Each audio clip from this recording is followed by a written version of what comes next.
Funding for this program is provided by Consumer Cellular, the Corporation for Public Broadcasting, and by contributions to your PBS station from viewers like you. Thank you.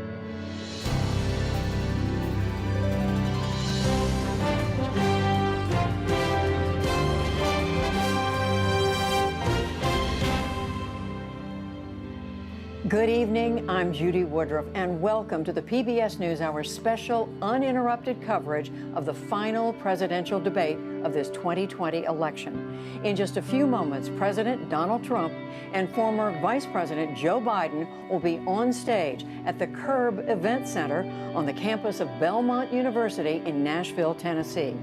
Just this week, the Debate Commission made a change in the debate rules. One candidate's microphone will now be muted while his opponent delivers an initial 2-minute-long answer at the start of each of 6 topic segments. The topics tonight, chosen by the moderator, are fighting COVID-19, American families, race in America, climate change, national security, and leadership. The final debate has in the past focused on foreign policy, and the Trump campaign complained about the changes made as a result of the cancellation of the second debate, which the commission decided would have to be done virtually. This debate, on the latest calendar date in recent history, comes as the coronavirus infection rate is again rising across the United States, and after the president himself contracted the virus 3 weeks ago. This matchup comes as early voting continues at an historic pace in all 50 states, with more than 47 million Americans having already voted. Tonight's moderator is Kristen Welker of NBC News. To her in a moment, but joining me tonight for our special coverage are PBS NewsHour White House correspondent Yamiche Alcindor, congressional correspondent Lisa Desjardins, who's covering the Biden campaign, Foreign Affairs and Defense correspondent Nick Schifrin, and senior national correspondent Amna Nawaz, who will be watching the debate along with several voters linked in virtually from around the country. Plus, Amy Walter of the Cook Political Report, along with Washington Post contributing columnist Gary Abernathy. He's in Ohio. And syndicated columnist Cynthia Tucker. She's in Alabama. Welcome to all of you. We are so glad to have you with us. In the little bit of time we have before we go to the debate, Yamiche Alcindor, what is it that the president hopes to accomplish tonight? Well, we can expect another all-out brawl. He's going to be accusing Joe Biden many, many times of corruption through his son, Hunter Biden. The president will also be vigorously defending his response to the coronavirus, as well as attacking the moderator, which he has already started to do. And Lisa Desjardins, just quickly, the Biden campaign in a few seconds, their goal. They want to make this about President Trump's record. We are cutting you short in order to go to moderator Kristen Welker. She's on stage. She's about to introduce the candidates, President Trump and Joe Biden.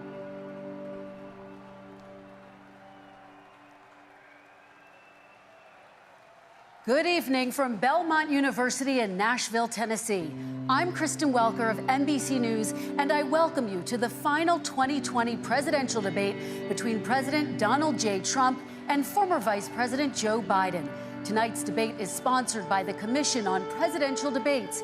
It is conducted under health and safety protocols designed by the Commission's health security advisor. The audience here in the hall has promised to remain silent. No cheers, boos, or other interruptions, except right now, as we welcome to the stage former Vice President Joe Biden and President Donald J. Trump.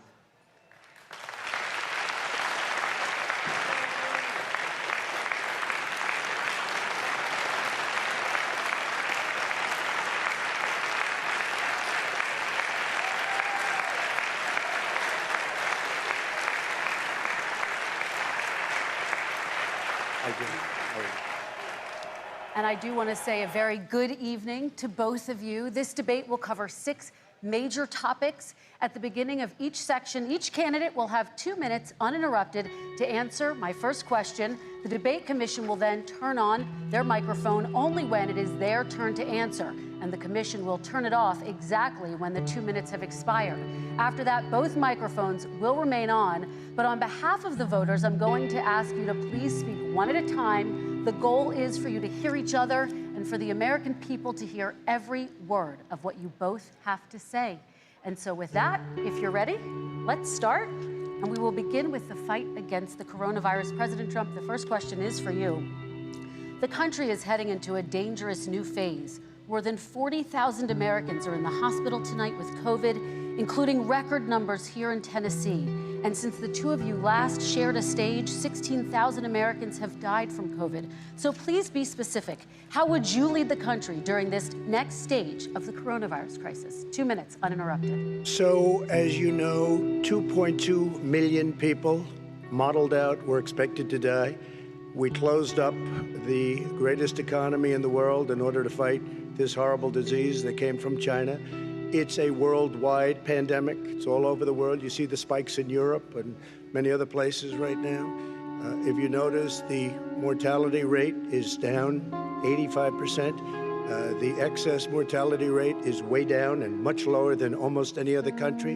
And we're fighting it, and we're fighting it hard. There is a spike. There was a spike in Florida, and it's now gone. There was a very big spike in Texas. It's now gone. There was a very big spike in Arizona. It's now gone. And there are some spikes and surges in other places. They will soon be gone. We have a vaccine that's coming. It's ready. It's going to be announced within weeks, and it's going to be delivered. We have Operation Warp Speed, which is the military is going to distribute the vaccine. I can tell you from personal experience that I was in the hospital. I had it, and I got better. And I will tell you that I had something that they gave me, a therapeutic, I guess they would call it. Some people could say it was a cure. But I was in for a short period of time, and I got better very fast, or I wouldn't be here tonight. And now they say I'm immune. Whether it's 4 months or a lifetime, nobody's been able to say that, but I'm immune. More and more people are getting better. We have a problem that's a worldwide problem. This is a worldwide problem. But I've been congratulated by the heads of many countries on what we've been able to do. If you take a look at what we've done in terms of goggles and masks and gowns and everything else, and in particular ventilators, we're now making ventilators all over the world, thousands and thousands a month, distributing them all over the world. It will go away, and as I say, we're rounding the turn, we're rounding the corner. It's going away. Okay, former Vice President Biden, to you, how would you lead the country out of this crisis? You have 2 minutes uninterrupted. 220,000 Americans dead. If you hear nothing else I say tonight, hear this. Anyone who's responsible for not taking control, in fact, not saying I take no responsibility initially, anyone who's responsible for that many deaths should not remain as President of the United States of America. We're in a situation where there are 1,000 deaths a day now, 1,000 deaths a day, and there are over 70,000 new cases per day. Compared to what's going on in Europe, as the New England Medical Journal said, they're starting from a very low rate. We're starting from a very high rate. The expectation is we'll have another 200,000 Americans dead between now and the end of the year.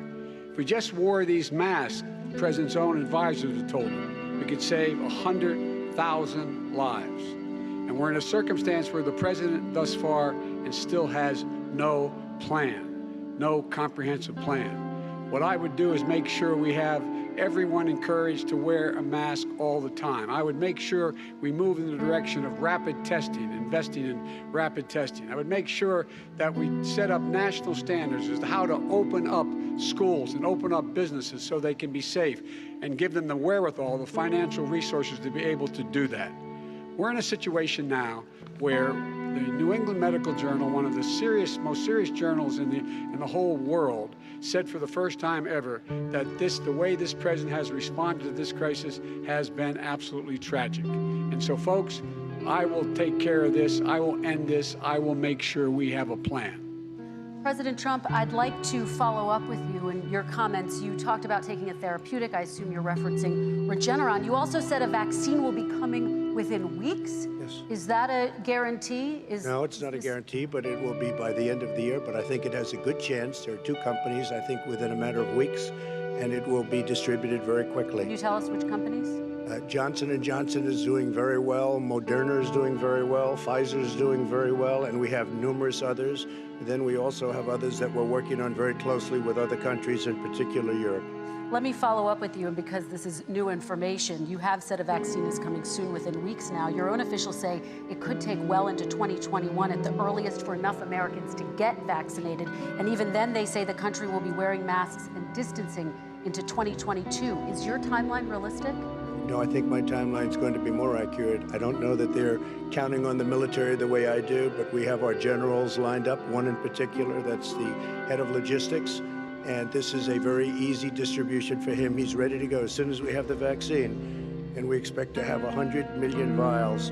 As soon as we have the vaccine, he's ready to go. Vice President Biden, your reaction, and just 40% of Americans say they would definitely agree to take a coronavirus vaccine if it was approved by the government. What steps would you take to give Americans confidence in a vaccine if it were approved? Make sure it's totally transparent.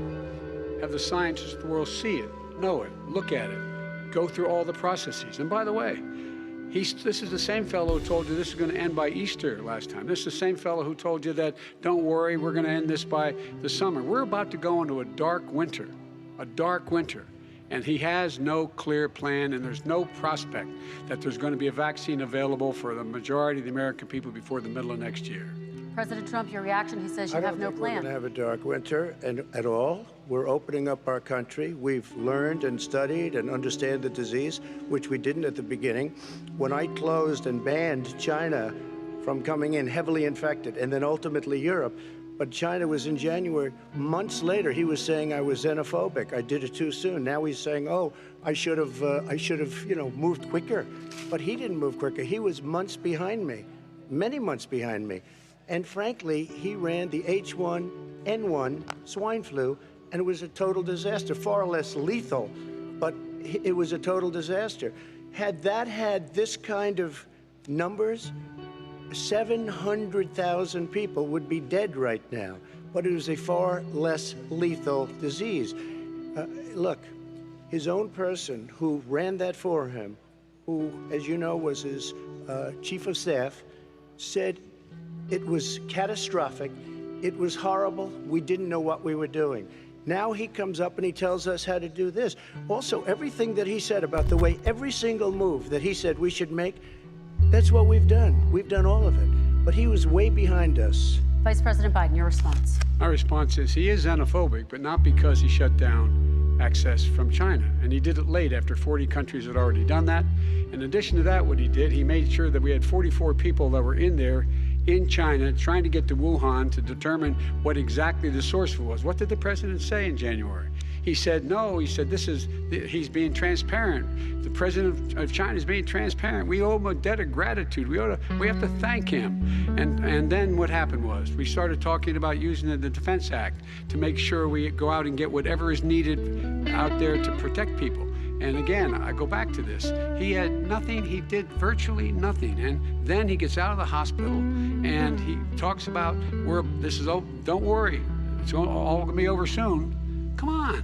There's not another serious scientist in the world who thinks it's going to be over soon. President Trump, your reaction? I say over soon. I say we're learning to live with it. We have no choice. We can't lock ourselves up in a basement like Joe does. He has the ability to lock himself up. I don't know. He's obviously made a lot of money someplace, but he has this thing about living in a basement. People can't do that. By the way, I, as the president, couldn't do that. I'd love to put myself in the basement or in a beautiful room in the White House and go away for a year and a half until it disappears. I can't do that. And Kirsten, every meeting I had, and I'd meet a lot of families, including Gold Star families and military families, every meeting I had, and I had to meet them. I had to. It would be horrible to have canceled everything. I said, this is dangerous. And you catch it. And I caught it. I learned a lot. Great doctors, great hospitals. And now I recovered. 99.9 of young people recover. 99% of people recover. We have to recover. We can't close up our nation. We have to open our school, and we can't close up our nation, or you're not going to have a nation. And of course, the CDC has said young people can get sick with COVID-19 and can pass it. Vice President Biden, I want to talk broadly about strategy, though. Can I respond to that? 30 seconds, please, and then I have a question. No, number one, he says that we're learning to live with it. People are learning to die with it. You folks home will have an empty chair at the kitchen table this morning. That man or wife going to bed tonight and reaching over to try to touch their, out of habit, where their wife or husband was, is gone. Learning to live with it. Come on. We're dying with it because he has never said, you said it's dangerous. When's the last time? Is it really dangerous still? Are we dangerous? You tell the people it's dangerous now? What should they do about the danger?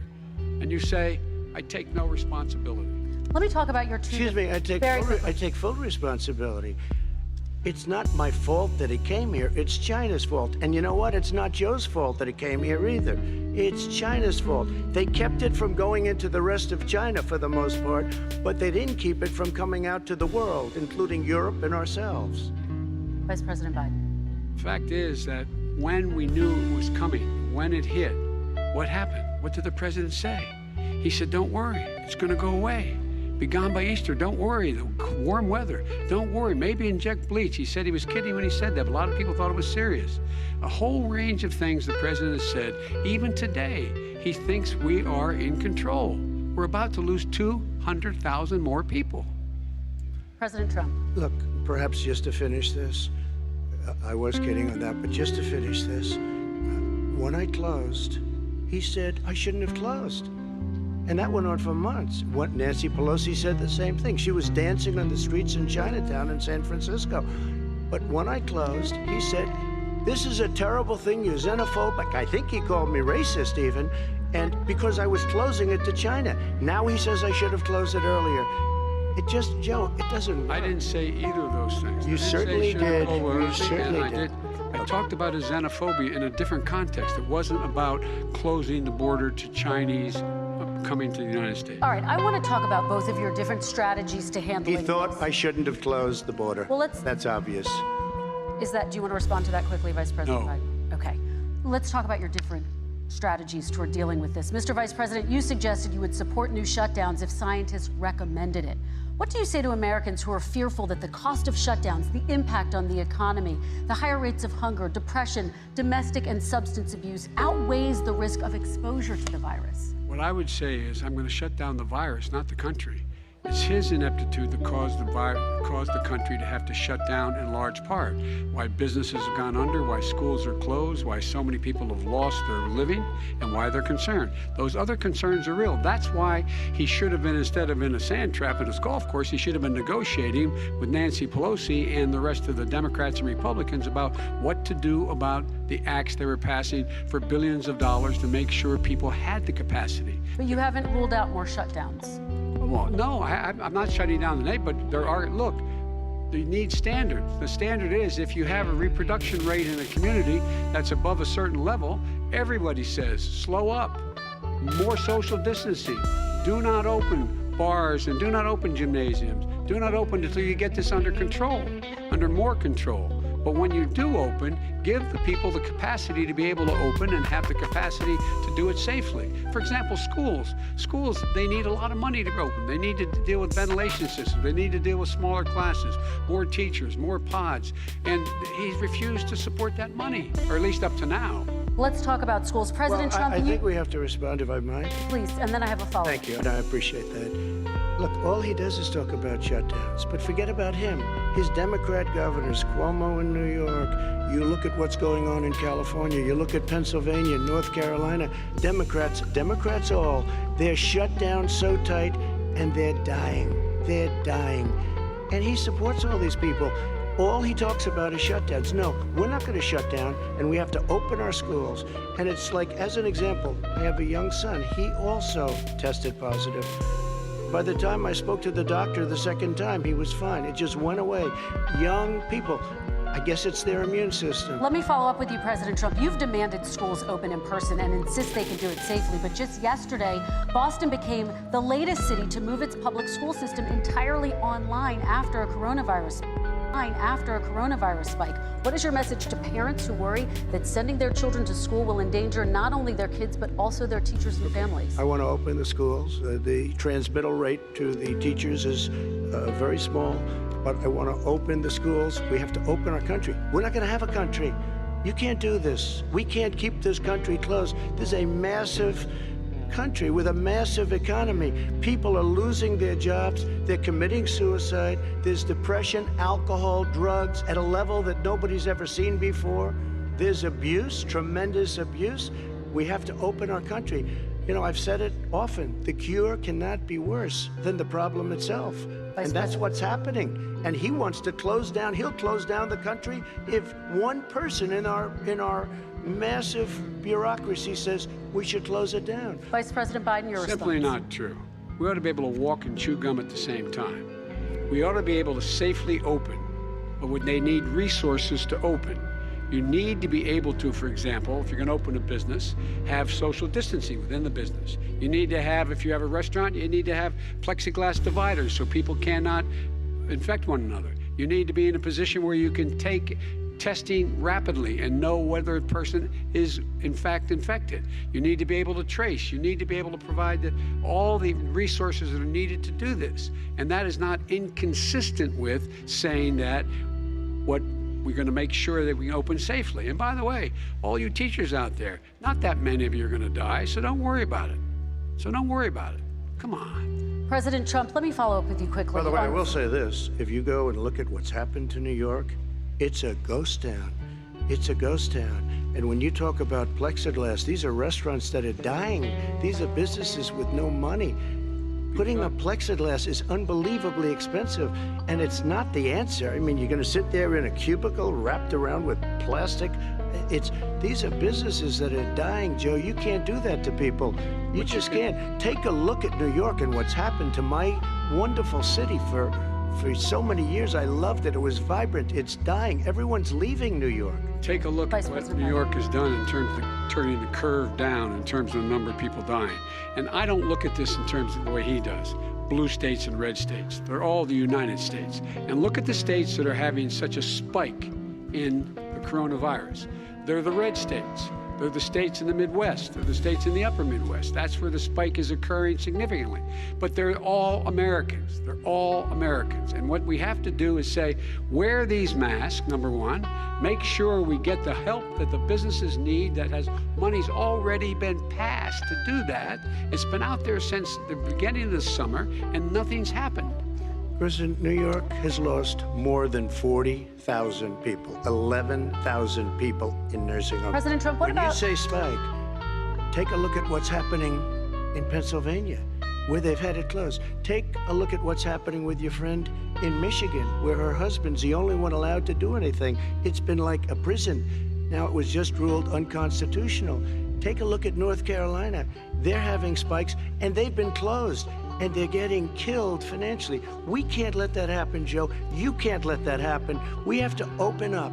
And we understand the disease. We have to protect our seniors. We have to protect our elderly. We have to protect especially our seniors with heart problems and diabetes problems. And we will protect them. We have the best testing in the world by far. That's why we have so many cases. Let me follow up with you before we move on to our next section. President Trump, this week you called Dr. Anthony Fauci, the nation's best-known infectious disease expert, quote, a disaster. You described him and other medical experts as, quote, idiots. If you're not listening to them, who are you listening to as you fight this? I'm listening to all of them, including Anthony. I get along very well with Anthony. But he did say, don't wear masks. He did say, as you know, this is not going to be a problem. I think he's a Democrat, but that's okay. He said, this is not going to be a problem. We are not going to have a problem at all. When Joe says that, I said, Anthony Fauci said, and others, and many others, and I'm not knocking him a lot. Nobody knew. Look, nobody knew what this thing was. Nobody knew where it was coming from, what it was. We've learned a lot. But Anthony said, don't wear masks. Now he wants to wear masks. Anthony also said, If you look back, exact words, here's his exact words. This is no problem. This is going to go away soon. So he's allowed to make mistakes. He happens to be a good person. Vice President Biden, your response quickly, and then we're going to move on to the next section. My response is that think about what the president knew in January and didn't tell the American people. He was told this was a serious virus that spread in the air, and it was much worse than the flu. He went on record and said to one of your colleagues, recorded, that in fact he knew how dangerous it was, but he didn't want to tell us. He didn't want to tell us because he didn't want us to panic. He didn't want us, Americans don't panic. He panicked. But guess what? In the meantime, we find out in the New York Times the other day that in fact his folks went to Wall Street and said this is a really dangerous thing, and a memo out of that meeting, not from his administration, but from some of the brokers said, sell short because we got to get moving. It's a dangerous problem. Well, this is I'm going to give you 30 seconds to respond, and then we're going to move on. The Wall Street one, I don't know. Somebody went to Wall Street. You're the one that takes all the money from Wall Street. I don't take it. I have. You have raised a lot of money, tremendous amounts of money. And every time you raise money, deals are made, Joe. I could raise so much more money. As president and as somebody that knows most of those people, I could call the heads of Wall Street, the heads of every company in America. I would blow away every record, but I don't want to do that because it puts me in a bad position. And then you bring up Wall Street. You shouldn't be bringing up Wall Street because you're the one that takes the money from Wall Street, not me. I could blow away your records that, like you wouldn't believe. We don't need money. We have plenty of money. In fact, we beat Hillary Clinton with a tiny fraction of the money that she was able. All right, gentlemen, we're going to move on. Don't tell me about Wall Street. Average contribution, $43. All right, we're going to move on to our next section, which is national security. And I do want to start with the security of our elections and some breaking news from overnight. Just last night, top intelligence officials confirmed again that both Russia and Iran are working to influence this election. Both countries have obtained U.S. voter registration information, these officials say, and Iran sent intimidating messages to Florida voters.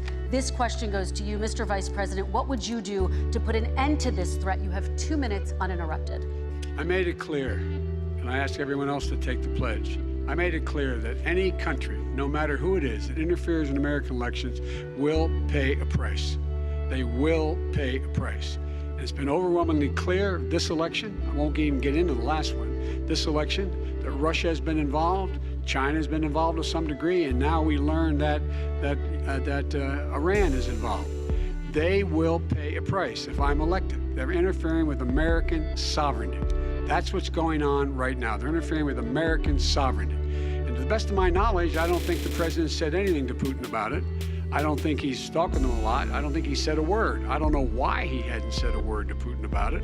And I don't know what he has recently said, if anything, to the Iranians. My guess is he'd probably be more outspoken with regard to the Iranians. But the point is this, folks. We are in a situation where we have foreign countries trying to interfere in the outcome of our election. His own national security advisor told him that what is happening with his buddy, I will. His buddy, Rudy Giuliani, he's being used as a Russian pawn. He's being fed information that is Russian, that is not true. And then what happens? Nothing happens. And then you find out that everything that's going on here about Russia is wanting to make sure that I do not get elected the next president of the United States because they know I know them and they know me. I don't understand why this president is unwilling to take on Putin when he's actually paying bounties to kill American soldiers in Afghanistan, when he's engaged in activities that are trying to destabilize all of NATO. I don't know why he doesn't do it, but it's worth asking the question. Why isn't that being done? Any country that interferes with us will, in fact, pay a price because they're affecting our sovereignty. President Trump, same question to you. Let me ask the question. You're going to have 2 minutes to respond. For 2 elections in a row now, there has been substantial interference from foreign adversaries. What would you do in your next term to put an end to this? 2 minutes uninterrupted. Well, let me respond to the first part as Joe answered. Joe got $3.5 million from Russia, and it came through Putin because he was very friendly with the former mayor of Moscow, and it was the mayor of Moscow's wife, and you got $3.5 million. Your family got $3.5 million, and you know, someday you're going to have to explain why did you get 3.5. I never got any money from Russia. I don't get money from Russia. Now, about your thing last night, I knew all about that, and through John Ratcliffe, who is fantastic, he said the one thing that's common to both of them They both want you to lose because there has been nobody tougher to Russia. Between the sanctions, nobody tougher than me on Russia. Between the sanctions, between all of what I've done with NATO, you know, I've got the NATO countries to put up an extra $130 billion, going to $420 billion a year. That's to guard against Russia. I sold, while he was selling pillows and sheets, I sold tank busters to Ukraine. There has been nobody tougher on Russia than Donald Trump. And I'll tell you, they were so bad. They took over the submarine port. You remember that very well. During your term, during you and Barack Obama, they took over a big part of what should have been Ukraine. You handed it to them, but you were getting a lot of money from Russia. They were paying you a lot of money, and they probably still are. But now, with what came out today, it's even worse.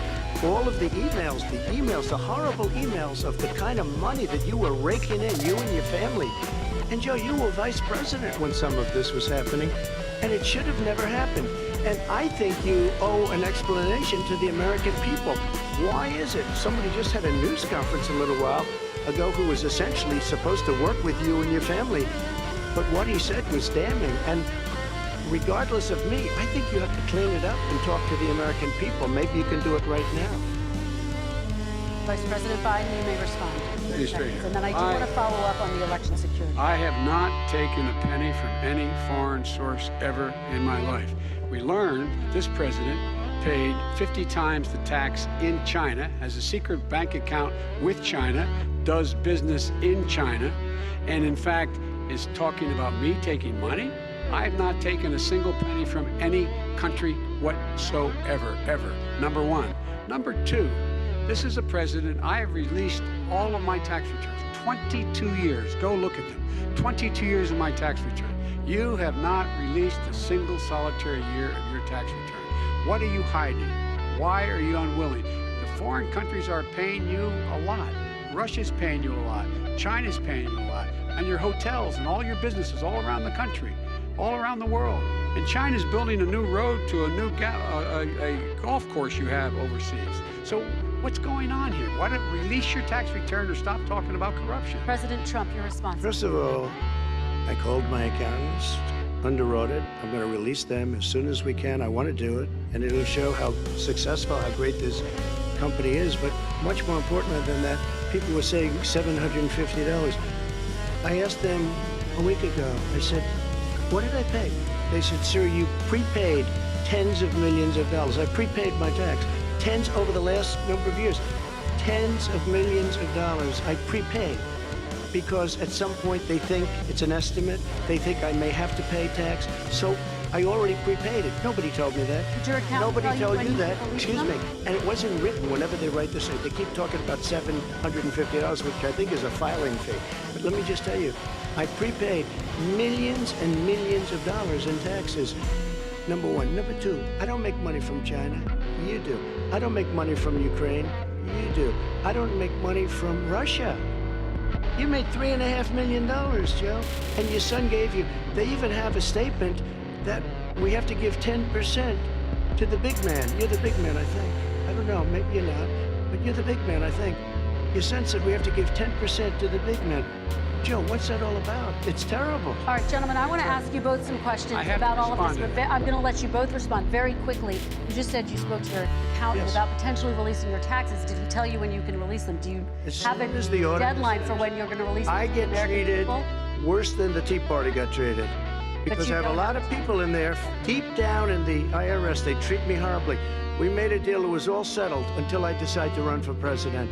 I get treated very badly by the IRS, very unfairly. But we had a deal all done. As soon as we're completed with the deal, I want to release it. But I have paid millions and millions of dollars, and it's worse than paying. I paid in advance. It's called prepaying your taxes. I paid in advance. I want to ask you both about questions regarding your potential foreign entanglements and questions that have been raised to give you both a chance to talk about this more broadly. Respond very quickly, and then I'll get to my question. Why did he's been saying this for 4 years? Show us. Just show us. Stop playing around. You've been saying for 4 years you're going to release your taxes. Nobody knows it, Mr. President. What they do know is you're not paying your taxes, or you're paying taxes that are so low. When last time he said what he paid, he said, I only pay that little because I'm smart. I know how to game the system. Come on, folks. So, President Trump, and then I want to get to two questions to both of you. I was put through a phony witch hunt for 3 years. It started before I even got elected. They spied on my campaign. No president should ever have to go through what I went through. Let me just say this. Mueller and 18 angry Democrats and FBI agents all over the place spent $48 million. They went through everything I had, including my tax returns, and they found absolutely no collusion and nothing wrong. 48 million. I guarantee you, if I spent 1 million on you, Joe, I could find plenty wrong. Because the kind of things that you've done and the kind of monies that your family has taken, I mean, your brother made money in Iraq, millions of dollars. Your other brother made a fortune, and it's all through you, Joe. And they say you get some of it, and you do live very well. You have houses all over the place. You live very well. All right, gentlemen, let me just ask some questions about all of this broadly. Vice President Biden, there have been questions about the work your son has done in China and for a Ukrainian energy company when you were vice president. In retrospect, was anything about those relationships inappropriate or unethical? Nothing was unethical. Here's what the deal. With regard to Ukraine, we had this whole question about whether or not, because he was on the board, I later learned, of Burisma, a company, that somehow I had done something wrong. Yet every single solitary person, when he was going through his impeachment, testifying under oath who worked for him, said I did my job impeccably. I carried out U.S. policy. Not one single solitary thing was out of line. Not a single thing, number one. Number two, the guy who got in trouble in Ukraine was this guy trying to bribe the Ukrainian government to say something negative about me, which they would not do and did not do because it never, ever, ever happened. My son has not made money in terms of this thing about, what are you talking about, China. I have not had, the only guy made money from China is this guy. He's the only one. Nobody else has made money from China. President Trump, let me ask my question to you. But could I just, one thing? Very quickly. His son didn't have a job for a long time, was sadly no longer in the military service. I won't get into that. And he didn't have a job. As soon as he became vice president, Burisma, not the best reputation in the world. I hear they paid him $183,000 a month. Listen to this. $183,000, and they gave him a $3 million upfront payment. All right. And he had no energy. I'm going to let the Vice President That's respond to that quickly, and then I need to get dishonest. to a question to you. Very No basis for that. Everybody investigated that. No one said anything he did was wrong in Ukraine. Okay, President Trump, this is for you. Since you took office, you've never divested from your business. You've personally promoted your properties abroad.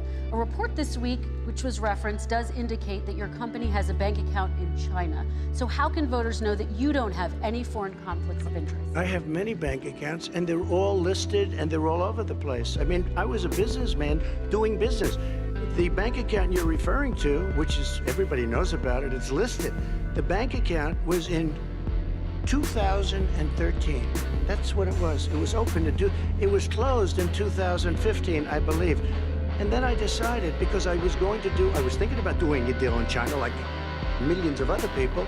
I was thinking about it, and I decided I'm not going to do it. Didn't like it. I decided not to do it. Had an account open, and I closed it. Okay. Excuse me. And then, unlike him, where he's vice president and he does business, I then decided to run for president after that. That was before. So I closed it before I even ran for president, let alone became president. Big difference. He is the vice president of the United States, and his son, his brother, and his other brother are getting rich. They're like a vacuum cleaner. They're sucking up money. President Trump, thank you. We do need to move on. I do want to ask you, Vice President Biden, about China. Let's talk about China more broadly. There have, of course, President Trump has said that they should pay for not being fully transparent in regards to the coronavirus. If you were president, would you make China pay? And please be specific. What would that look like? What I'd make China do is play by the international rules, not like he has done. He has caused the deficit of China to go up, not down, with China, up, not down. We are making sure that in order to do business in China, you have to give all your intellectual property, you have to have a partner in China. It's 51%. We would not do that at all, number one. Number two, we're in a situation where China would have to play by the rules internationally as well. When I met with Xi, when I was still vice president, he said we're setting up air identification zones in the South China Sea. You can't fly through them. I said, we're going to fly through them. We just flew B-52, B-1 bombers through it. We're not going to pay attention. They have to play by the rules. And what's he do? He embraces guys like the thugs like in North Korea and the Chinese president and Putin and others, and he pokes his finger in the eye of all of our friends, all of our allies. We make up we're 25% of the world's economy. We need to be having the rest of our friends with us saying to China, these are the rules. You play by them or you're going to pay the price for not paying by them economically. That's the way I will run it, and that's what we did in upholding steel tariffs and a range of other things when we were president and vice president. All right, let's talk about North Korea. Excuse me, no, I have to respond to that. Okay, very quickly, and then we're going to move on to North Korea. $1.5 billion from China to manage after spending 10 minutes in office and being in Air Force 2, number one. Number two, there's a very strong email talking about your family wanting to make $10 million a year for introductions. President Trump, on China policy, though, what specifically are you going to do? What specifically are you going to do to make China pay? You've said you're going to make them pay. China is paying. They're paying billions and billions of dollars. I just gave $28 billion. New sanctions? I just gave $28 billion to our farmers. Taxpayers' money. It's what? Taxpayers' money. Didn't come from China. You know who the taxpayer is? It's called China. China paid $28 billion, and you know what they did to pay it, Joe? They devalued their currency, and they also paid up. And you know who got the money? Our farmers, our great farmers, because they were targeted. You never charged them anything. Also, I charged them 25% on dumped steel because they were killing our steel industry. We were not going to have a steel industry. Okay. And now we have a steel industry. Okay, Vice President Biden, your response, please. My response is, look, this isn't about, there's a reason why he's bringing up all this malarkey. There's a reason for it. He doesn't want to talk about the substantive issues. It's not about his family and my family. It's about your family. And your family's hurting badly. If you're making less than, if you're a middle-class family, you're getting hurt badly right now. You're sitting at the kitchen table this morning deciding, well, we can't get new tires for the ball because we have to wait another month or so. Or are we going to be able to pay the mortgage? Or who's going to tell her she can't go back to community college? They're the decisions you're making. And the middle-class families like I grew up in Scranton and Claymont, they're in trouble. We should be talking about your families, but that's the last thing he wants to talk about. I want to talk about North Korea. I do want to turn to 10 seconds, Mr. President. 10 seconds. That's a typical political statement. Let's get off this China thing, and then he looks, the family, around the table, everything. Just a typical politician when I see that. Let's talk about North Korea. I'm not a typical politician. Okay. That's why I got elected. Let's get off the subject of China. Let's talk around sitting around the table. All right. Come on, Joe, you can do better. We're going to talk about North Korea now. President Trump, you've met with North Korean leader Kim Jong-un 3 times. You've talked about your beautiful letters with him. You've touted the fact that there hasn't been a war or a long-range missile test. And yet North Korea recently rolled out its biggest ever intercontinental ballistic missile and continues to develop its nuclear arsenal. Do you see that as a betrayal of the relationship you forged? Just 30 seconds here because we need to get on to the next. So when I met with Barack Obama, we sat in the White House. Right at the beginning, had a great conversation. It was supposed to be 15 minutes, and it was well over an hour. He said the biggest problem we have is North Korea. He indicated we will be in a war with North Korea. Guess what? It would be a nuclear war, and he does have plenty of nuclear capability. In the meantime, I have a very good relationship with him. Different kind of a guy, but he probably thinks the same thing about me. We have a different kind of a relationship. We have a very good relationship, and there's no war. And you know, about 2 months ago, he broke into a certain area. They said, oh, there's going to be trouble. I said, no, they're not, because he's not going to do that. And I was right. Look, instead of being in a war where millions of people, Seoul, you know, is 25 miles away, millions and millions, 32 million people, and so millions of people would be dead right now. President we Trump, don't have that's a war, 30 and I have a seconds. good Thank relationship. you. Vice President Biden, to you, North Korea conducted 4 nuclear tests under the Obama administration. Why do you think you would be able to ring in this persistent threat? Because I'd make it clear, which we were making clear to China, they had to be part of the deal. Because here's the reason. I made it clear, and as a spokesperson of the administration when I went to China, that they said, why are you moving your missile defense up so close? Why are you moving more forces here? Why are you continuing to do military maneuvers with South Korea? I said, because North Korea is a problem, and we're going to continue to do it so we can control them. We're going to make sure we can control them and make sure they cannot hurt us. And so if you want to do something about it, step up and help. If not, it's going to continue. What has he done? He's legitimized North Korea. He's talked about his good buddy, who's a thug, and he talks about how we're better off. And they have much more capable missiles, able to reach U.S. territory much more easily than ever did before. Let me follow up with you, Vice President Biden. You've said you wouldn't meet with Kim Jong-un without preconditions. Are there any conditions under which you would meet with him? On the condition that he would agree that he would be drawing down his nuclear capacity to get that the Korean Peninsula should be a nuclear-free zone. All right, let's move on to American families. They tried Very to quickly, meet with 10 him. seconds, President. They tried to meet with him. He wouldn't do it. He didn't like Obama. He didn't like him. He wouldn't do it. Okay, I got to give him a chance to respond to that He before we wouldn't move do on. it. And that's okay. You know what, North Korea, we're not in a war. We have a good relationship. You know, people don't understand. Having a good President relationship Trump, with we have leaders to of move other on, 'cause countries we have is a lot a of good thing. We have a lot of questions to get Yes, to. not Your a Like response. saying we had a good relationship with Hitler before he, in fact, invaded Europe, the rest of Europe. Come on.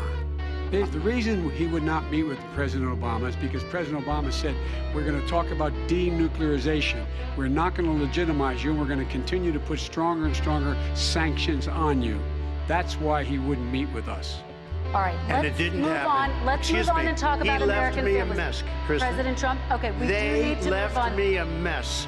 North Korea was a mess. We And need in to fact, move if on you so that remember we the can get first to all 2 or of 3 our months, questions tonight, there was a very President Trump. dangerous period in my first 3 months before we sort of worked things out a little bit. Okay. There was a very, they left us a mess. And Obama would be, I think, the first to say it was the single biggest problem he thought that our country. Okay, let's move on to American families and the economy. One of the issues that's most important to them is health care, as you both know. Today, there was a key vote on a new Supreme Court Justice, Amy Coney Barrett, and health care is at the center of her confirmation fight. Over 20 million Americans get their health insurance through the Affordable Care Act. It's headed to the Supreme Court, and your administration, Mr. President, is advocating for the court to overturn it. If the Supreme Court does overturn that law, those 20 million Americans could lose their health insurance almost overnight. So what would you do if those people have their health insurance taken away? You have 2 minutes uninterrupted. Sure. First of all, I've already done something that nobody thought was possible. Through the legislature, I terminated the individual mandate. That is the worst part of Obamacare, as we call it. The individual mandate where you have to pay a fortune for the privilege of not having to pay for bad health insurance. I terminated. It's gone. Now it's in court because Obamacare is no good. But then I made a decision. Run it as well as you can to my people, great people. Run it as well as you can. I could have gone the other route and made everybody very unhappy. They ran it. Premiums are down. Everything's down. Here's the problem. No matter how well you run it, it's no good. What we'd like to do is terminate it. We have the individual mandate done. I don't know that it's going to work. If we don't win, we will have to run it, and we'll have Obamacare, but it'll be better run. But it no longer is Obamacare, because without the individual mandate, it's much different. Pre-existing conditions will always stay. What I would like to do is a much better health care, much better, will always protect people with pre-existing. So I'd like to terminate Obamacare, come up with a brand new, beautiful health care. The Democrats will do it because there'll be tremendous pressure on them, and we might even have the House by that time. And I think we're going to win the House, okay? You'll see, but I think we're going to win the House. But come up with a better health care, always protecting people with pre-existing conditions. And one thing very important, we have 180 million people out there that have great private health care. Far more than we're talking about with Obamacare. Joe Biden is going to terminate all of those policies. These are people that love their health care, people that have been successful, middle-income people, been successful. They have 180 million plans, 180 million people, families. Under what he wants to do, which will basically be socialized medicine, he won't even have a choice. They want to terminate 180 million plans. We have done an incredible job on health care, and we're going to do even better. Okay, Vice President Biden, yes, this is for you. Your health care plan calls for building on Obamacare. So my question is, what is your plan if the law is ruled unconstitutional by the Supreme Court? You have 2 minutes uninterrupted. What I'm going to do is pass Obamacare with a public option, become Biden-care. Public option is an option that says that if you, in fact, do not have the wherewithal to be, if you qualify for Medicaid and you do not have the wherewithal in your state to get Medicaid, you automatically are enrolled, providing competition for insurance companies. That's what's going to happen. Secondly, we're going to make sure we reduce the premiums and reduce drug prices by making sure that there's competition that doesn't exist now by allowing the Medicare to negotiate drug prices with the insurance companies. Thirdly, the idea that I want to eliminate private insurance, the reason why I had such a fight with 20 candidates for the nomination was I support private insurance. That's why I didn't. Not one single person with private insurance would lose their insurance under my plan, nor did they under Obamacare. They did not lose their insurance unless they chose they wanted to go to something else. Lastly, we're going to make sure we're in a situation that we actually protect pre-existing. There's no way he can protect pre-existing conditions. None, zero. You can't do it in the ether. He's been talking about this for a long time. He's never come up with a plan. I guess we're going to get the pre-existing condition plan the same time we get the infrastructure plan that we've been waiting since 17, 18, 19, 20. The fact, I still have a few more minutes. I know you're getting anxious. The fact is that he's already cost the American people, because of his terrible handling of the COVID virus and the economic spillover, 10 million people have lost their private insurance. And he wants to take away 22 million more people who have it under Obamacare, and over 110 million people with pre-existing conditions. And all the people from COVID are going to have pre-existing conditions. What are they going to do? I have a follow-up for you, Vice President Biden. It relates to something that President Trump said. He's accusing you of wanting socialized medicine. What do you say to people who have concerns that your health care plan, which includes a government insurance option, takes the country one step closer to a health care system run entirely by the government? What's your response to it's them? ridiculous. It's like saying that, the idea that the fact that there's a public option that people can choose, that makes it a socialist plan. Look, the difference between the president, I think health care is not a privilege, it's a right. Everyone should have the right to have affordable health care. And I am very proud of my plan. It's gotten endorsed by all the major labor unions, as well as a whole range of other people who, in fact, are concerned in the medical field. This is something that's going to save people's lives, and this is going to give some people an opportunity to have health care for their children. How many of you home are worried and rolling around in bed tonight wondering what in God's name you're going to do if you get sick? Because you've lost your home insurance, your health insurance, your company's gone. We have to provide health insurance for people at an affordable rate, and that's what I do. President Trump, he was your there response. for 47 years. He didn't do it. He was now there as vice president for 8 years, and it's not like it was 25 years ago. It was 3 3/4. It was just a little while ago, right? Less than 4 years ago. He didn't do anything. He didn't do it. He wants socialized medicine, and it's not that he wants it. His vice president, she is more liberal than Bernie Sanders and wants it even more. Bernie Sanders wants it. The Democrats want it. You're going to have socialized medicine, just like you went with fracking. We're not going to have fracking. We're going to stop fracking. We're going to stop fracking. Then he goes to Pennsylvania after he gets a nomination, where he got very lucky to get it. And he goes to Pennsylvania and he says, oh, we're going to have fracking. And you never asked that question. And by the way, so far, I respect very much the way you're handling this, I have to say. By the way. But somebody should ask the question. You can ask. He goes for a year. There will be We have a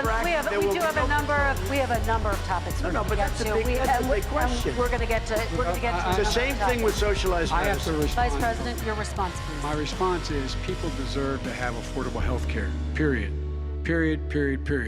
And the Biden care proposal will, in fact, provide for that affordable health care. lower premiums. What we're going to do is going to cost some money. It's going to cost over $750 billion over 10 years to do it. And they're going to have lower premiums. You can buy into the better plans, the cheaper plans, lower your premiums, deal with unexpected billing, and have your drug prices drop significantly. He keeps talking about it. He hasn't done a thing for anybody on health care. Not a thing. Kristen, when Very he quickly, says, then I want to talk when about he what's says happening on public Capitol option, Hill. he's talking about socialized medicine, and when he and healthcare. When he talks about a public option, he's talking about destroying your Medicare, totally destroying, and destroying your Social Security, and this whole country will come down. You know, Bernie Sanders tried it in his state. He tried it in his state. His governor was a very liberal governor. They wanted to make it work. Okay, let's let Vice President Biden respond. It doesn't work. Vice President He's Biden a very responds. confused guy. He thinks he's running against somebody else. He's running against Joe Biden. I beat all those other people because I disagreed with them. Joe Biden he's running against. And the idea that we're in a situation that they're going to destroy Medicare, this is the guy that the actuary at Medicare said, if in fact, at Social Security, if in fact he continues to withhold his plan to withhold the tax on Social Security will be bankrupt by 2023 with no way to make up for it. This is the guy who's tried to cut Medicare. So the idea that Donald Trump is lecturing me on Social Security and Medicare? Come on. He tried to get 10 rid of, seconds, he Mr. tried to hurt President, then I Social have to go to Security another years question. Years ago. Go back and look at the records. He tried to hurt Social Security years ago. All right, let's move on. I'm going to move on. Mr. President, I have to move on to the next question. They said or the else stock we're not market gonna will have time to boom talk about it. if I'm elected. If he's elected, the stock market will crash. Okay, let's Biggest move on to the analysts are next saying question that. very quickly. Look, the idea that the stock market is booming is his only measure of what's happening. Where I come from in Scranton and Claymont, the people don't live off of the stock market. Just in the last three years during this crisis, the billionaires in this country made, according to the Wall Street, $700 billion more dollars. $700 billion more dollars, because that's his only measure. What happens to the ordinary people out there? What happens to them? Let's talk about what's happening on Capitol Hill. We're going to move on, 401ks are through the roof. We're going to move on. Stock are through the roof. All right. And he doesn't come from Scranton. That's like he lived there for a short period of time before he even knew it. We're going to move on to the next question. And the people of Pennsylvania Let me will move show on you to my that. next question, They gentlemen. understand. As of tonight, more than 12 million people are out of work. And as of tonight, 8 million more Americans have fallen into poverty, and more families are going hungry every day. Those hit hardest are women and people of color. They see Washington fighting over a relief bill. Mr. President, why haven't you been able to get them the help they need? 30 seconds here. Because Nancy Pelosi doesn't want to approve it. I do. But you're the president. I do, but I still have to get. Unfortunately, that's one of the reasons I think we're going to take over the House, because of her. Nancy Pelosi doesn't want to approve anything because she'd love to have some victories on a date called November 3rd. Nancy Pelosi does not want to approve it. We are ready, willing, and able to do something. Don't forget, we've already approved 3 plans, and it's gone through, including the Democrats, in all fairness. This one she doesn't want. It's near the election because she thinks it helps her politically. I think it hurts her politically. All right, Mr. Vice President, The Republican leader in the United States Senate said he can't pass it. He will not be able to pass it. He does not have Republican votes. Why isn't he talking to his Republican friends? let me follow up with you, Vice President we made a Biden, deal, the because Republicans let me will ask pass Vice President Biden a question. You are the leader of the Democratic Party. Why have you not pushed the Democrats to get a deal for the American people? Well, I have, and they have pushed it. Look, they passed this act all the way back in the beginning of the summer. This is like it's not new. It's been out there. This HEROES Act has been sitting there. And look at what's happening. When I was in charge of the Recovery Act with $800 billion, I was able to get $145 billion to local communities that have to balance their budgets, and states that have to balance their budgets, so then have to fire firefighters, teachers, first responders, law enforcement officers, so they can keep their cities and counties running. He will not support that. They have not done a thing for them. And Mitch McConnell said, let them go bankrupt. Let them go bankrupt. Come on. What's the matter with The these bill that guys? was passed in the House was a bailout of badly run, high-crime, Democrat, all run by Democrats, cities and states. It was a way of getting a lot of money, billions and billions of dollars to these kids. It was also a way of getting a lot of money from our people's pockets to people that come into our country illegally. We were going to take care of everything for them. And what that does, and I'd love to do that, I'd love to help them, but what that does, everybody all over the world will start pouring into our country. We can't do it. This was a way of taking care of them. This was a way of spending on things that had nothing to do with COVID, as per your question. But it was really a big bailout for badly run Democrat cities and states. All right, If I get elected, I'm running as a proud Democrat, but I'm going to be an American president. I don't see red states and blue states. What I see is American, United States. And folks, every single state out there finds themselves in trouble. They're going to start laying off, whether they're red or blue, cops, firefighters, first responders, because they have to balance their budget. And the founders were smart. They allowed the federal government to deficit spend to compensate for the United States of America. I want to talk about the minimum wage, gentlemen. Mr. Vice President, we are talking a lot about struggling small businesses and business owners these days. Do you think this is the right time to ask them to raise the minimum wage? You, of course, support a $15 federal minimum wage. I do, because I think one of the things we're going to have to do is we're going to have to bail them out, too. We should be bailing them out now, those small businesses. You got 1 in 6 of them going under. They're not going to be able to make it back. They passed a package that allows us to be able to call PPP. Money is supposed to go to help them do everything from organize how they can deal with their businesses being open safely. Schools, how they can make classrooms smaller, how they can hire more teachers, how they can put ventilation systems in. They need the help. The businesses as well as the schools need the help. But these guys will not help them. Is not giving them any of the money. We are going to move on to immigration, one thing very but I quickly, want to get your we have reaction. to help our small businesses by raising the minimum wage. That's not helping. I think it should be a state option. Alabama is different than New York. New York is different from Vermont. Every state is different. It should be a state option. You said very recently. We have recently. to help. It's very important. We have to help our small businesses. How are you helping your small businesses when you're forcing wages? What's going to happen, and what's been proven to happen, is when you do that, these small businesses fire many of their employees. You said very recently you would by the way. consider raising the federal minimum wage to $15 an hour. You said recently you would consider raising the federal minimum wage to $15 an hour. Is that still the case? And I would consider it to an extent. But In a what I second really administration? like, in a second administration, but not to a level that's going to put all these businesses out of business. It should be a state option. Look, I've lived in different places. I know different places. They're all different. Some places, $15 is not so bad. In other places, other states, $15 would be Okay, President ruinous. Trump, thank you. Quick No response, one Vice should President work Biden. 2 jobs, 1 job, be below poverty. People are making $6, $7, $8 an hour. These first responders, we all clap for as they come down the street because they've allowed us to make it. What's happening? They deserve a minimum wage of $15.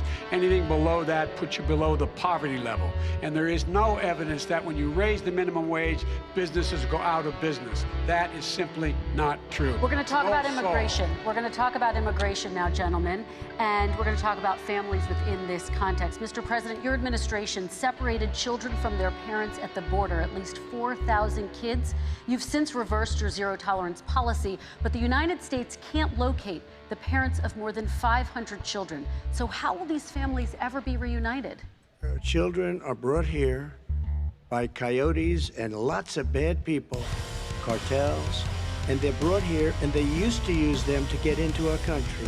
We now have as strong a border as we've ever had. We're over 400 miles of brand new wall. You see the numbers, and we let people in, but they have to come in legally, and they come in through But merit. how will you reunite these kids with their families, Let me just tell you, Mr. they President? built cages. You know, they used to say, I built the cages, and then they had a picture in a certain newspaper. There was a picture of these horrible cages, and they said, look at these cages. President Trump built them. And then it was determined they were built. In 2014, that was him. Do you have a plan to reunite the kids? Yes, with we're their working on families? it we're trying very hard. But a lot of these kids come out without the parents. They come over through cartels and through coyotes and through gangs. Vice President Biden, let me bring you into this 525. conversation. Quick response and then another question to you. These 500-plus kids came with parents. They separated them at the border to make it a disincentive to come to begin with. Big, real tough, we're really strong. And guess what? They cannot, it's not coyotes didn't bring them over, their parents were with them. They got separated from their parents. and it makes us a laughing stock and violates every notion of who we are as a nation. Let me ask you a follow-up Kristen, question. they did it. We changed the policy. Your response they to that? They did it. We changed. did not. They built the cages. Who built the cages, Joe? Let's talk about what Who built the cages, Let's Joe? talk about what we're talking about. What happened? Parents were ripped, their kids were ripped from their arms and separated. And now they cannot find over 500 sets of those parents, and those kids are alone. Nowhere to go. Nowhere to go. It's criminal. It's criminal. Let me ask Kristen, you I will about say this. immigration. They 10 went down. We seconds, and then I brought need to reporters, ask you. everything.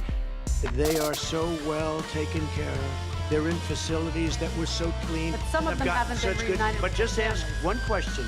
Who built the cages? I'd love you to ask him that. Who built the cages? Let me ask about your immigration policy, Mr. Vice President. The Obama administration did fail to deliver immigration reform, which had been a key promise during the administration. It also presided over record deportations as well as family detentions at the border before changing course. So why should voters trust you with an immigration overhaul now? Because we made a mistake. It took too long to get it right. It took too long to get it right. I'll be president of the United States, not vice president of the United States. And the fact is, I've made it very clear. Within 100 days, I'm going to send to the United States Congress a pathway to citizenship for over 11 million undocumented people. And all of those so-called dreamers, those DACA kids, they're going to be immediately certified again to be able to stay in this country and put on a path to citizenship. The idea that they are being sent home by this guy and they want to do that is they've gone to a country they've never seen before. I can imagine you're 5 years old, your parents are taking you across the Rio Grande River and it's illegal. And you say, oh no, Mom, leave me here. I'm not going to go with you. They've been here. Many of them are model citizens. Over 20,000 of them are first responders out there taking care of people during this crisis. We owe them. We owe them. President Kristen, Trump, he your had reaction. 8 years to do what he said he was going to do. And I've changed without having a specific. We got rid of catch and release. We got rid of a lot of horrible things that they put in and that they lived with. But he had 8 years he was vice president. He did nothing except build cages to keep children in. Vice President Wrong. Biden, your response. The catch and release, you know what he's talking about there? If in fact you had a family came across and they were arrested, they in fact were given a date to show up for their hearing. They were released, and guess what? They showed up for a hearing. And this is the first president in the history of the United States of America that anybody seeking asylum has to do it in another country. That's never happened before in America. That's never happened before in America. You come to the United States and you make your case that I seek asylum based on the following premise, why I deserve it under American law. They're sitting in squalor on the other side of the river. President Trump, your response, So 30 important. seconds, and then we'll move It on. just shows that he has no understanding of immigration or the laws. Catch and release is a disaster. A murderer would come in, a rapist would come in, a very bad person would come in. We would take their name. We have to release them into our country. And then you say they come back. Less than 1% of the people come back. We have to send ICE out and Border Patrol out to find them. We would say, come back in 2 years, 3 years. We're going to give you a court case. You need Perry Mason. We're going to give you a court case. When you say they come back, they don't come back, Joe. Yeah. They never come back.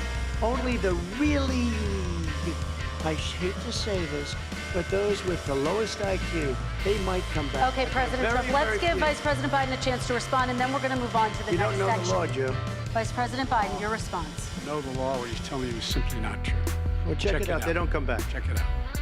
All right, let's move on. But we don't have to the worry next about it because they section. terminated it, so we don't have to worry about Let's it move anymore. on to the next And you have section. 525 kids not knowing where in God's name they're going to be and lost their parents. Go ahead. All right, let's talk about our next section, which is race in America. And I want to talk about the way Black and brown Americans experience race in this country. Part of that experience is something called the talk. It happens regardless of class and income. Parents who feel they have no choice but to prepare their children for the chance that they could be targeted, including by the police, for no reason other than the color of their skin. Mr. Vice President, in the next 2 minutes, I want you to speak directly to these families. Do you understand why these parents fear for their children? I do. You know, my daughter is a social worker, and she's written a lot about this. She has a graduate degree from the University of Pennsylvania in social work.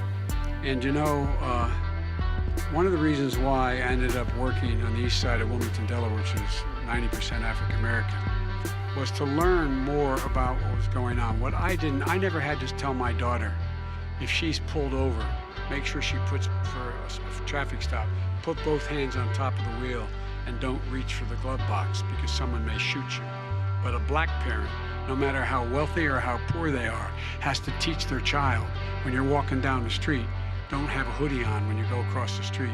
Making sure that you, in fact, if you get pulled over, just yes sir, no sir, hands on top of the wheel, because you are in fact the victim, whether you're a person making child of a $300,000 a year person or someone who's on food stamps.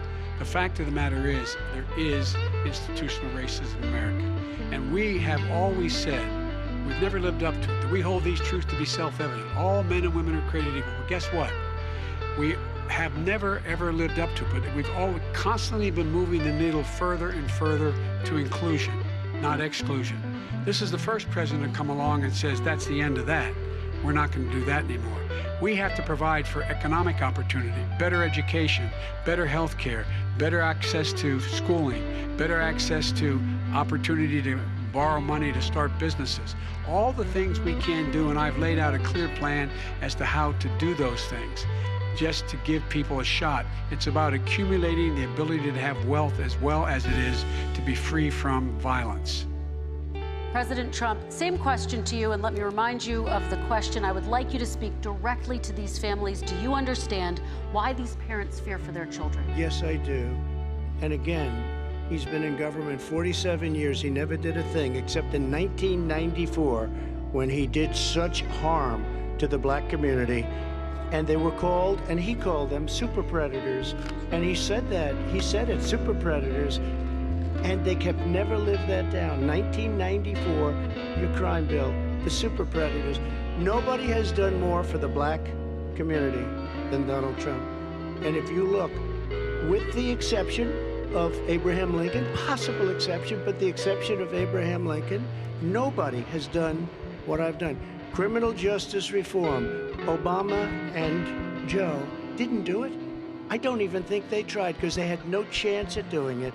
They might have wanted to do it, but if you had to see the arms I had to twist to get that done, it was not a pretty picture, and everybody knows it, including some very liberal people that cried in my office. They cried in the Oval Office. 2 weeks later, they're out saying, gee, we have to defeat him. Criminal justice reform, prison reform, opportunity zones with Tim Scott, a great senator from South Carolina.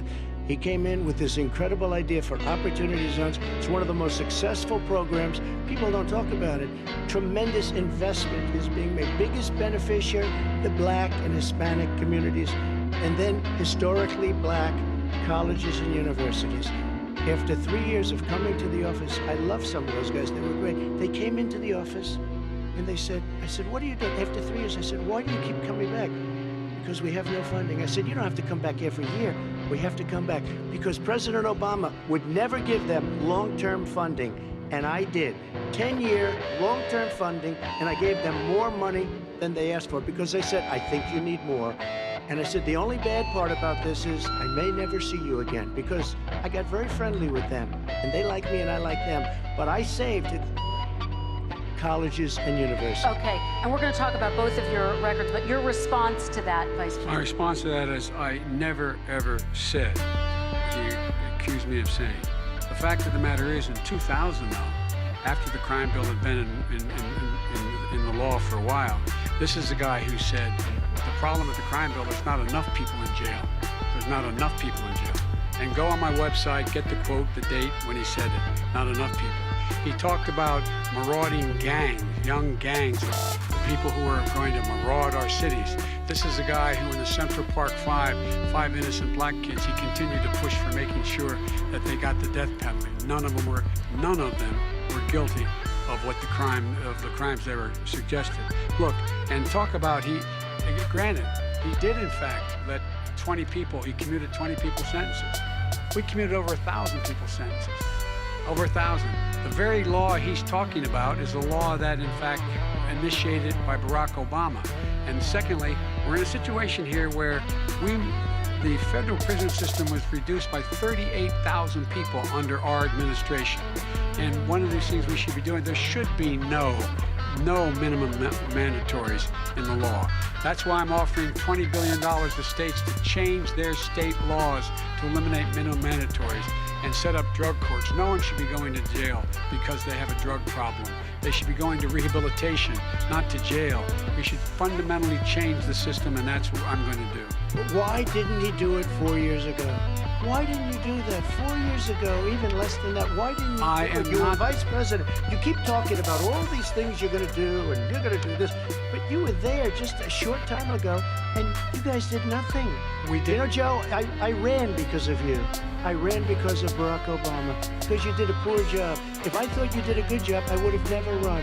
I would have never run. I ran because of you. I'm looking at you now. You're a politician. I ran because of you. All right, Vice President Biden, your response to that, and then I do have some questions for both of you. Well, I'll tell you what, I hope he does look at me, because what's happening here is, you know who I am, you know who he is, you know his character, you know my character, you know our reputations for honor and telling the truth. I am anxious to have this race. I am anxious to see this take place. The character of the country is on the ballot. Our character is on the ballot. Look at us closely. Let me ask some follow-up. Please respond, and then we're going to have follow-up. If this stuff is true about Russia, Ukraine, China, other countries, Iraq, if this is true, then he's a corrupt politician. Right. So don't give me the stuff about how you're this innocent baby. Joe, they're calling you a corrupt politician. Nobody. President Trump, I want to stay on the issue of race. We're talking about the issue. From hell. President Trump, we're talking about race right now, and I do want to stay on the issue of race. President Trump, I have to respond to that. Please. Because look, Very there are 50 former national intelligence folks who said that what he's accusing me of is a Russian plan. They have said that this has all the five former heads of the CIA, both parties, say what he's saying is a bunch of garbage. Nobody believes it except his and his good friend Rudy Giuliani. You mean the laptop is now another Russia hoax? That's exactly what. This is where he's going. The laptop is Russia. Gentlemen, I want to stay on the issue of race. You have to be kidding. Here we go again with Russia. We're going to continue on the issue of race. Mr. President, you've described the Black Lives Matter movement as a symbol of hate. You've shared a video of a man chanting white power to millions of your supporters. You've said that black professional athletes exercising their First Amendment rights should be fired.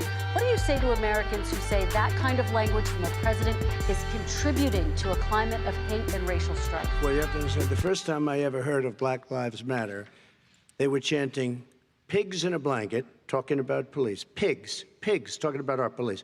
Pigs in a blanket, fry them like bacon. I said, that's a horrible thing. And they were marching down the street. And that was my first glimpse of Black Lives Matter. I thought it was a terrible thing. As far as my relationships with all people, I think I have great relationships with all people. I am the least racist person in this room. Well, what do you say to Americans who are concerned by that rhetoric? I don't know. I don't know what to say. I got criminal justice reform done and prison reform and opportunity zones. I took care of black colleges and universities. I don't know what to say. They can say anything. They can say anything. It makes me sad because I am the least racist person. I can't even see the audience because it's so dark. But I don't care who's in the audience. I'm the least racist person in this room. Okay, Vice President Biden, let me ask you very quickly, and then I have a follow-up question for you. Abraham Lincoln here is one of the most racist presidents we've had in modern history. He pours fuel on every single racist fire, every single one. Started off his campaign coming down the escalator saying he's going to get rid of those Mexican rapists. He's banned Muslims because they're Muslims. He has moved around and made everything worse across the board. He says about the poor boys, last time we were on stage here, he said, I told him to stand down and stand ready. Come on. This guy is a dog whistle about as big as a foghorn. President Trump, I'm going to give you 10 seconds to respond, and then I have a follow-up. No, you made a reference to Abraham Lincoln. Where did that come in? I mean, You said you're Abraham Lincoln. No, where did that? No. You said- I said not since Abraham Lincoln has anybody done what I've done for the black community. And I'm I saying- didn't say I'm Abraham Lincoln. I said not since Abraham Lincoln has anybody done what I've done for the black community. Now, you have done nothing other than the crime bill, which put Oh, God. tens of thousands of black men, mostly, in jail. All right, let me And you know what? let me They ask remember it, Vice because President if you Biden look a at what's question. happening with the voting right now, Let me ask they Vice remember President that Biden you treated them about- very, very badly. Just the- take a look at what's happening out there. Vice President Biden, let me give you a chance to respond within this context. Crime bills that you supported in the 80s and 90s contributed to the incarceration of tens of thousands of young black men who had small amounts of drugs in their possession. They are sons, they are brothers, their fathers, their uncles, whose families are still to this day, some of them suffering the consequences. So speak to those families. Why should they vote for you? One of the things is that in the 80s, we passed 100%, all 100 senators voted for it, a bill on drugs and how to deal with drugs. It was a mistake. I've been trying to change it since then, particularly the portion on cocaine. That's why I've been arguing that, in fact, we should not send anyone to jail for a pure drug offense. They should be going into treatment across the board. That's what we should be spending money. That's why I set up drug courts, which were never funded by our Republican friends. They should not be going to jail for a drug or an alcohol problem. They should be going into treatment. That's what we've been trying to do. That's what I'm going to get done, because I think maybe the American people have now seen that, in fact, it was a mistake to pass those laws relating to drugs. But they were not in the crime bill. But why didn't he get it done? See, it's all talk, no action with these politicians. Why didn't he get it done? That's what I'm going to do when I become president. You were vice president along with Obama as your president, your leader, for 8 years. Why didn't you get it done? You had 8 years to get it done. Now you're saying you're going to get it done because you're all talk and no action. Jim. We got a lot of it done. We released 38,000. We got 38,000 prisoners left from You got nothing done. 38,000 prisoners were released from federal prison. There were over 1,000 people who were given clemency. In fact, we're the ones that put in the legislation saying we could look at pattern and practice of police departments and what they were doing, how they were conducting themselves. I could go on, but we began the process. We lost an election. That's why I'm running, to win back that election and change his terrible policy. I Quick just response, asked and then we're gonna move on one to climate question. change. Why didn't you do it in the 8 years, a short time ago? Why didn't you do it? You just said, I'm going to do that, I'm going to do this. You put tens of thousands of mostly black young men in prison. Now you're saying you're going to undo that. Why didn't you get it done? You had 8 years with Obama. You know why, Joe? Because you're all talk and no action. All right, Vice President Biden, and then we're going to move on to the next section. We had a Republican Congress. It's the answer.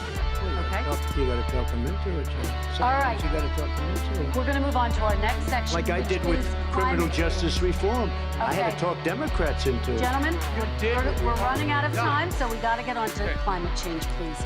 You both have very different visions on climate change. President Trump, you say that environmental regulations have hurt jobs in the energy sector. Vice President Biden, you have said you see addressing climate change as an opportunity to create new jobs. For each of you, how would you both combat climate change and support job growth at the same time? Starting with you, President Trump, you have 2 minutes uninterrupted.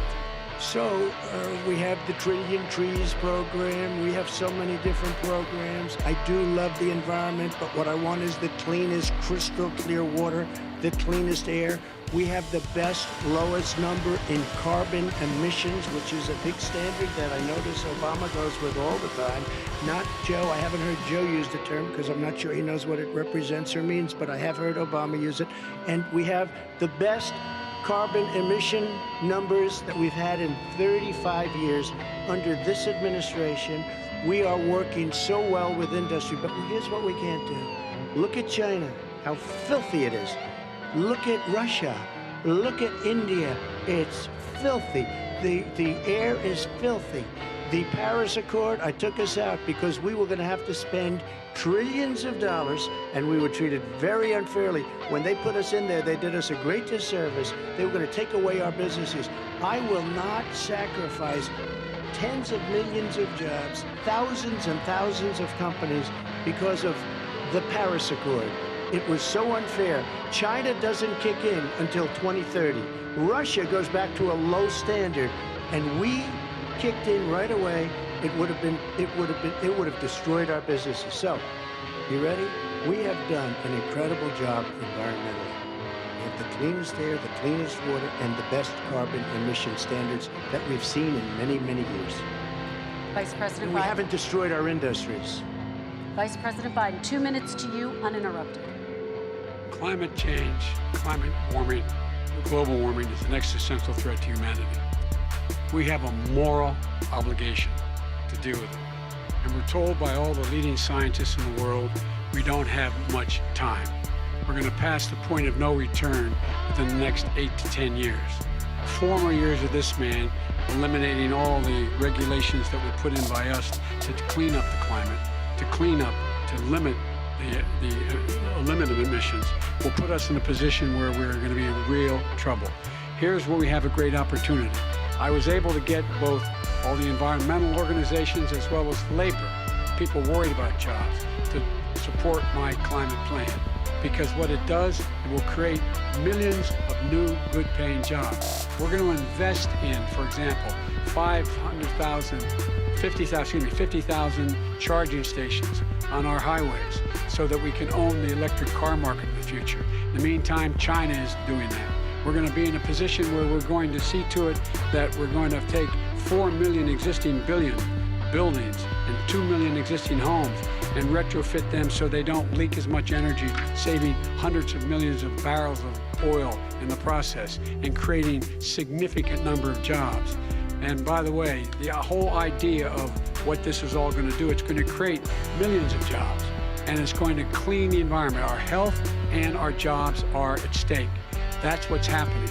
And what right now, by the way, Wall Street firms indicated that my plan will in fact create 18.6 million jobs, 7 million more than his. This is from Wall Street. And I'll create $1 trillion more in economic growth than his proposal does. Not on climate, just on the economy. President Trump, here. They came out and said very strongly, $6,500 will be taken away from families under his plan, that his plan is an economic disaster. If you look at what he wants to do, if you look at his environmental plan, you know who developed it? AOC +3. They know nothing about the climate. I mean, she's got a good line of stuff, but she knows nothing about the climate. And they're all hopping through hoops for AOC +3. Look, their real plan costs $100 trillion. If we had the best year in the history of our country for 100 years, we would not even come close to a number like that. When he says buildings, they want to take buildings down because they want to make bigger windows into smaller windows. As far as they're concerned, if you had no window, it would be a lovely thing. This is the craziest plan that anybody has ever seen. And this wasn't done by smart people. This wasn't done by anybody. Frankly, I don't even know how it could be good politically. They want to spend $100 trillion. That's their real number. He's trying to say it was 6. It's $100 trillion. They want to knock down buildings and build new buildings with little, tiny, small windows. And many other things. Okay. And many other things. Let me have the Vice President It respond, is and we're running out of crazy. time, and we have a lot more You'll questions to destroy get our to. country. So let's hear from the Vice President. I have a number more questions. I don't know where he comes from. I don't know where he comes up with these numbers. $100 trillion. Give me a break. This plan is endorsed by every major environmental group and every labor group. Labor, because they know the future lies. The future lies in us being able to breathe, and they know there are good jobs in getting us there. And by the way, the fastest growing industry in America is solar energy and wind. He thinks wind causes cancer, windmills. It's the fastest growing jobs, and they pay good prevailing wages, 45, 50 bucks an hour.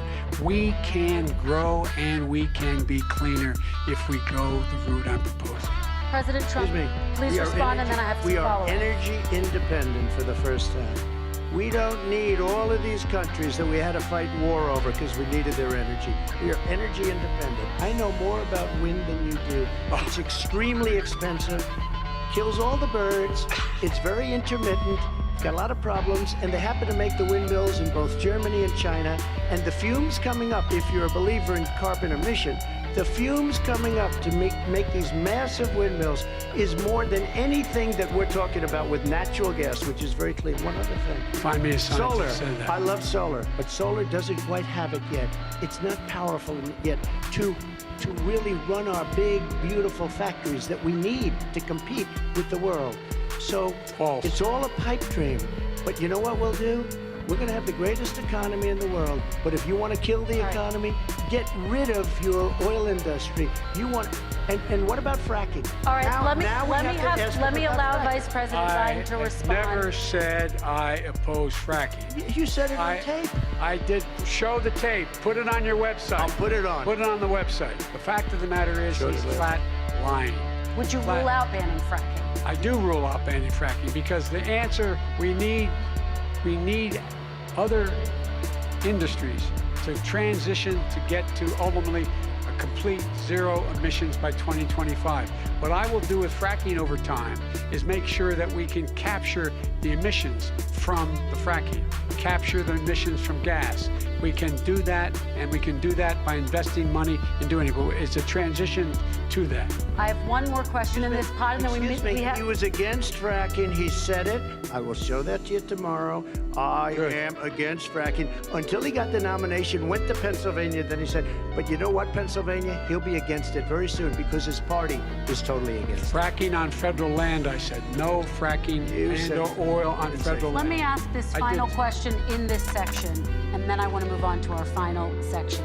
President Trump, people of color are much more likely to live near oil refineries and chemical plants. In Texas, there are families who worry the plants near them are making them sick. Your administration has rolled back regulations on these kinds of facilities. Why should these families give you another 4 years in office? The families that we're talking about are employed heavily, and they're making a lot of money, more money than they've ever made. If you look at the kind of numbers that we produce for Hispanic, for Black, for Asian, it's 9 times greater, the percentage gain, than it was under, in 3 years, than it was under 8 years of the 2 of them, to put it nicely. 9 times more.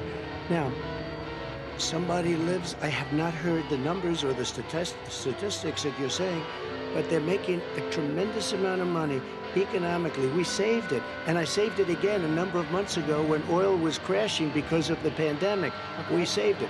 We got, say what you want about relationship, we got Saudi Arabia, Mexico, and Russia to cut back, way back. We saved our oil industry, and now it's very vibrant again. Right. And everybody has very inexpensive gasoline. Remember Vice President Biden, your response, and then we're going to have a final question for both of you. My response is that those people live on what they call fence lines. He doesn't understand this. They live near chemical plants that, in fact, pollute, chemical plants and oil plants and refineries that pollute. I used to live near that when I was growing up in Claymont, Delaware. And all the more oil refineries in Marcus Hook and the Delaware River than there is any place, including in Houston at the time. When my mom get in the car and when there was first frost to drive me to school, turning the windshield wiper, there'd be oil slick in the window. That's why so many people in my state were dying and getting cancer. The fact is, those frontline communities, it doesn't matter what you're paying them, it matters how you keep them safe. What do? And you impose restrictions on the pollutions, the pollutants coming out of those fence line communities. Okay, I have one final question. Would he close down the oil industry? It falls. Would you close down the oil industry? By the way, I would transition from the oil industry, yes. Oh, I will that's transition. a big statement. It is a big statement. That's a because big statement. I would stop. Why would you do that? Because the oil industry pollutes significantly. I see. And here's the deal. But That's you a can't big do statement. that. Well, if you let me finish the statement, because it has to be replaced by renewable energy over time. Over time. And I'd stop giving to the oil industry, I'd stop giving them federal subsidies. He won't give federal subsidies to the gas, excuse me, to solar and wind. Yeah. Why are we giving it to oil industry? We actually do give it to solar and wind. We and have that's one maybe the final biggest question. statement in terms of business. That's the biggest statement. Okay. Because We have basically one what he's final saying question, is he is Mr. going to President. destroy the oil industry. Will you remember that, Texas? Will you remember that, Pennsylvania, Oklahoma? Vice President Biden, let me give you 10 seconds to respond, and then Ohio. I have to get to the final question. Vice President Biden. He takes everything out of context, but the point is, look, we have to move toward a net zero emissions.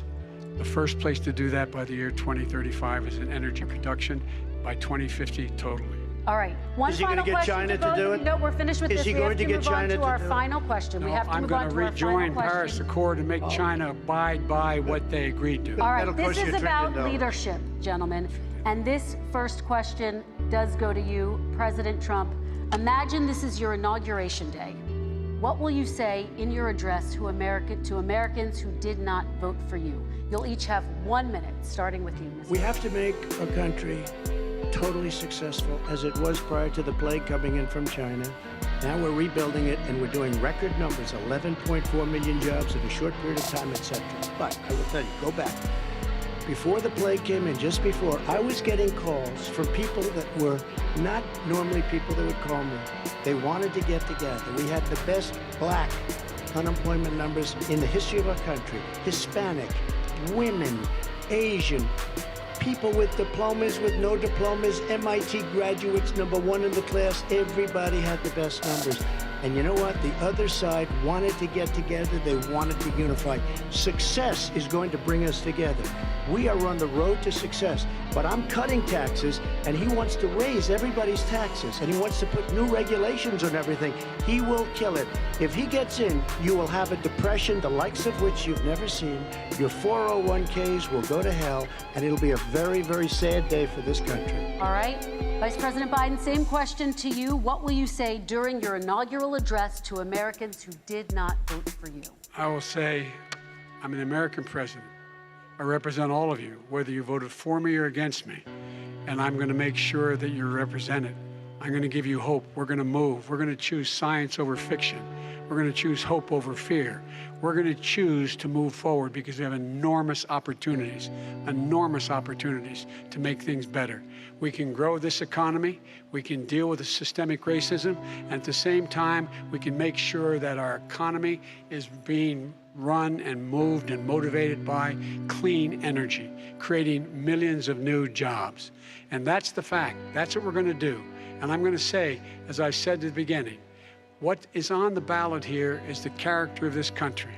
Decency, honor, respect, treating people with dignity, making sure that everyone has an even chance. And I'm going to make sure you get that. You haven't been getting it the last 4 years. All right. I want to thank you both for a very robust hour and a half, a fantastic debate. Really appreciate it. President Trump, former Vice President Joe Biden, thank you to Belmont University for hosting us tonight. And most importantly, thank you to those watching tonight. Election Day is November 3rd. Don't forget to vote. Thank you, everyone, and have a great night. Thank you. And with that, moderator Kristen Welker, who has done a superb job moderating this debate for the last hour and a half, thanks the candidates, President Trump and Joe Biden. Both of these men landed blows tonight. We heard them go after each other's character. We heard them go after their position on the issues. But at the same time, this was much closer to a real debate than what we saw the last time they were together a few weeks ago. They talked about climate. They talked about immigration. They covered foreign policy. They talked about China. They discussed race in America. They talked about health care and on. This was a substantive debate, I think a much more valuable debate for the American people than what we heard in the first debate. So I'm Judy Woodruff. Welcome back to the PBS NewsHour special coverage of this debate. And I want to go quickly now to our reporters, Yanish Alcindor, Lisa Desjardins, and Nick Schifrin, all of them.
And that concludes the debate coverage from DB Walker and PBS NewsHour. I'd like to thank Judy Woodruff and her whole crew for making this possible. I'd also like to thank the candidates, but really only just one of them. And guess which one? You can check my shirt. Good night.